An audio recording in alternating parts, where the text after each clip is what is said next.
സർക്കാർ അധികാരത്തിൽ വരുമ്പോൾ ഈ പദ്ധതി മുടങ്ങിക്കിടക്കുകയായിരുന്നു.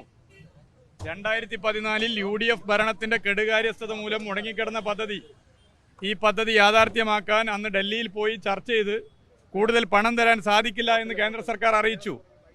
ഇന്ത്യയുടെ ചരിത്രത്തിലാദ്യമായി ഒരു ദേശീയപാത വികസനത്തിന് വേണ്ടി ഒരു സംസ്ഥാന സർക്കാർ പണം ചെലവഴിച്ചു 5600 കോടി. പിന്നീട് അത് കിഫ്ബി ഫണ്ടായിട്ട് പോലും അതിനെ കടമെടുപ്പ് പരിധിയിൽ ഉൾപ്പെടുത്തി. അതിൻ്റെ ഇരട്ടിയായി 12000 കോടിയായി. എന്നിട്ടും ഗവൺമെൻറ് മുന്നോട്ട് പോയി. ഇതിൻ്റെ ഓരോ കാര്യങ്ങളിലും എല്ലാ നിലയിൽ ഇടപെട്ടു. സംസ്ഥാന സർക്കാരിൻ്റെ മികച്ച പ്രവർത്തനം എന്ന് പറഞ്ഞത് കേന്ദ്ര ഗവൺമെൻറ്റാണ്. കേന്ദ്രമന്ത്രി നിതിൻ ഗഡ്കരിയാണ്.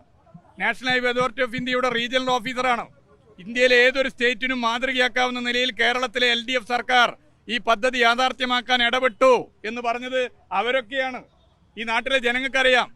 NH-66 മറ്റു സ്റ്റേറ്റിൽ ഒച്ചിൻ്റെ വേഗത്തിൽ നീങ്ങുമ്പോൾ കേരളത്തിൽ അതിവേഗം അത് മുന്നോട്ട് പോകുന്നു എന്ന് പ്രഖ്യാപിച്ചത് ദേശീയ മാധ്യമങ്ങളാണ്. അങ്ങനെ പോയൊരു പദ്ധതിയിൽ ഇത്തരമൊരു നിലപാട് സ്വീകരിക്കുന്നത് ശരിയാണോ? പൊതുമരാമത്ത് വകുപ്പ് മന്ത്രി മുഹമ്മദ് റിയാസ് എന്നുള്ളതല്ല ഇവിടെ പ്രശ്നം. പൊതുമരാമത്ത് വകുപ്പ് മന്ത്രി ഒഴിവാക്കി കേരളത്തിൽ ദേശീയപാത വികസന പദ്ധതികളുടെ പരിപാടികളിൽ ഒരു കാലത്തും ചെയ്യാത്ത കാര്യം പകരം BJPയുടെ സംസ്ഥാന പ്രസിഡന്റിനെ ആ പരിപാടിയിൽ ഉൾപ്പെടുത്തി. സംസ്ഥാന സർക്കാരിന്റെ എത്രയെത്ര പദ്ധതികൾ ഉദ്ഘാടനം ചെയ്യപ്പെട്ടിട്ടുണ്ട്. MV ഗോവിന്ദൻ മാഷ് ആ പദ്ധതിയുടെ പേരിൽ സ്റ്റേജിൽ ഇരുന്നിട്ടുണ്ടോ? വിളിച്ചു വരുത്തി പേര് ഉൾപ്പെടുത്തിയിട്ടുണ്ടോ? ബിനോയ് വിശ്വത്ത് ഉൾപ്പെടുത്തിയിട്ടുണ്ടോ? ഇത് എന്ത് രീതിയാണ്? അതിന് പിന്നെ BJP സ്റ്റേറ്റ് പ്രസിഡന്റ് പറഞ്ഞ ചില മറുപടിയൊക്കെ എൻ്റെ ശ്രദ്ധയിൽപ്പെട്ടു. തൽക്കാലം അതിനൊന്നും മറുപടി പറയാൻ ഉദ്ദേശിക്കുന്നില്ല. ആ സംസ്കാരമല്ല ഞങ്ങളെ സംസ്കാരം. അല്ല, അതിനൊന്നും ഇപ്പം മറുപടി വെറുതെ പറഞ്ഞു പോകാൻ തയ്യാറല്ല. ഇതൊക്കെ ജനം കാണുന്നുണ്ട്. ഇത് LDF സർക്കാരിനെയോ പൊതുമരാമത്ത് വകുപ്പ് മന്ത്രിയെയോ മുഹമ്മദ് റിയാസിനെയോ അപമാനിച്ച പ്രശ്നമല്ല, കേരളത്തെ അപമാനിച്ച പ്രശ്നമാണ്.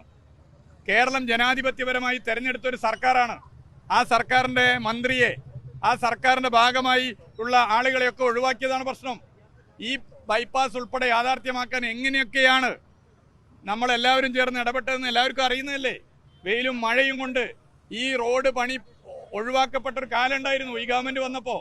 എങ്ങനെയാണത് മാറിയെന്ന് എല്ലാവർക്കും അറിയില്ലേ? എല്ലാവർക്കും അറിയുന്ന കാര്യമാണ്. അപ്പോൾ അതിൽ കൂടുതൽ കാര്യങ്ങളിലേക്ക് പോകണ്ട. ഉദ്ഘാടനം ഇവിടെ നടക്കട്ടെ. ഈ റോഡ് യാഥാർത്ഥ്യമാക്കാൻ വേണ്ടി കഠിനാധ്വാനം ചെയ്ത ഇവിടുത്തെ MLA-മാരുണ്ട്, ഇവിടുത്തെ സാമൂഹിക രാഷ്ട്രീയ പ്രവർത്തകരുണ്ട്, എല്ലാവരും ഉണ്ട്. ഞങ്ങളെല്ലാവരും കൂടി സഞ്ചരിക്കുകയാണെന്ന് ഈ റോഡിലൂടെ.